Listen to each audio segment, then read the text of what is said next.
Hi everyone and welcome back to Nasedyanka, the channel where I talk about Bulgarian history, culture, tradition and faith. This is part 3 of the Orthodox Christian saints of Bulgaria that we are commemorating during the month of July. So today, July 16th, our Orthodox Christian Church in Bulgaria is commemorating the saint and martyr Yoan of Tarnovo. Tarnovo is a city in Bulgaria. I have been told that I have actually ancestors from that city, and I find a deep connection with him as well as I have with many other saints. Glory to God. His year is 1822 AD.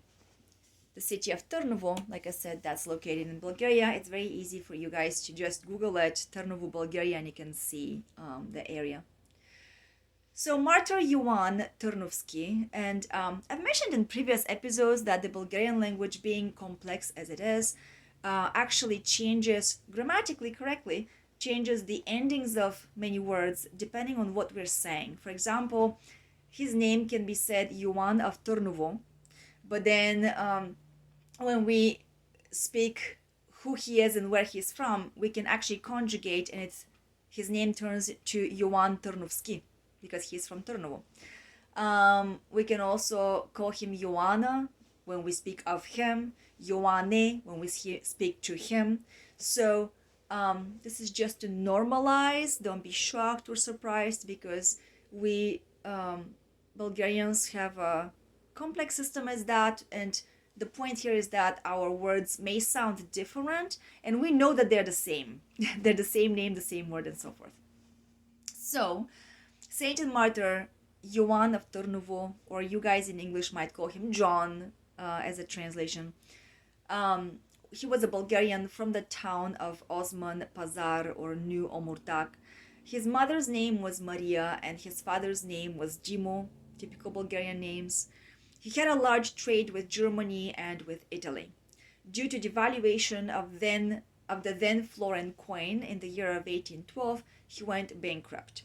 Soon after that, his father Dimo passed away, and then Dimo's wife, Ioan's mother, also reposed after him. At that point, Ioan moved to Târnovo and became a partner of a bricklayer and a tiler. In any case, as a young man, he got involved in some conspiracy. The Turks arrested him, they hanged his companions, and when his turn came, he fainted with fear. The Turks brought him back to his senses, and then they began tricking him into accepting the, like we say, Mohammedanism or like the Islamic faith, if he wanted to stay alive. So they were tricking him, deceiving him, bribing him, turning him to their religion by means of lies and corruption. In that state of fear, he promised and fulfilled his promise. But 8 months later, his conscience spoke to him as it began to torment him. He found no rest, nor day nor night. Moreover, none of the Christians dared to help him with their advice and counsel, neither laymen nor clergy, because the responsibility before the Quran and Turkish laws was enormous. If a Christian at that time advised a Turk to return to the Christian faith, in other words, they would have been terribly tormented by the Muslims. That was the time, and that was the history of it. That is the historical fact of it. So only hieromonk Ierotei from the monastery Karakal on Mount Athos allowed himself to advise him to move somewhere where he was not known, and there, with fasting and with prayer, to prepare for martyrdom. He also gave him a silver box with the image of a cross on it to sell because he needed money and was ashamed to sell it himself, or like embarrassed to sell it. Seeing this Christian box in his hands, the Turks began to search and research Where and how come a Mohammedan, a Muslim, could have such a thing? The search went so far that Yоан publicly confessed Christ from his aching soul, and he cursed Muhammad, renouncing Muhammad. He was reported to the mayor, or the mayor. Yоан was questioned again, but remained steadfast in his Christian faith. He was subjected to a prolonged brutal beating on his feet. He did not utter a single groan. He only spoke quietly, "Remember me, O Lord, in your kingdom." After the torture was over, to everyone's astonishment, Yоан jumped to his feet as if nothing had happened to him.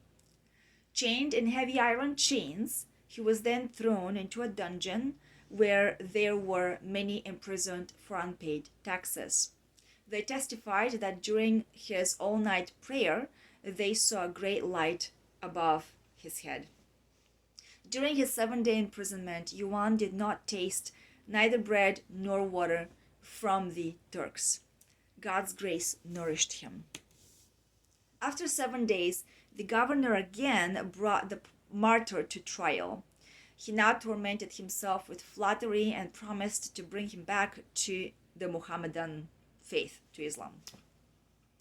He even presented a bunch of gold, which he promised to give him, as well as the nicest house in Tърново, Bulgaria.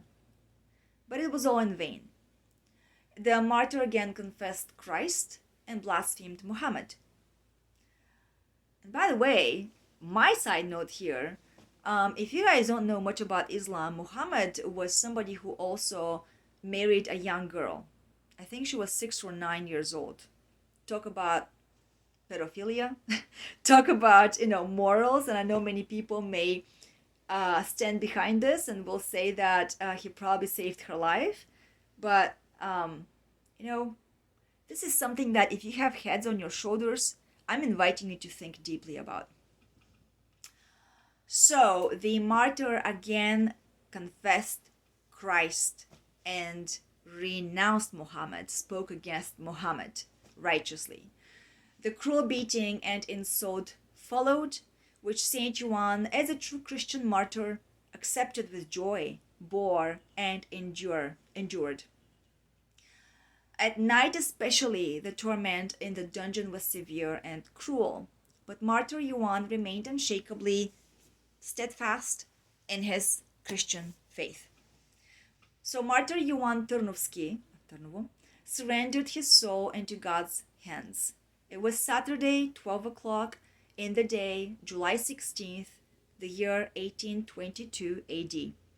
On the second night after the hanging, the martyr's body was taken down from the gallows. It is not known where they laid him. And basically, with this, the story ends. But I want to add something here as a reflection, because whenever I read this story, it is stirring me deeply, because I live and work in the modern world, and I hear a lot of hatred towards Christianity.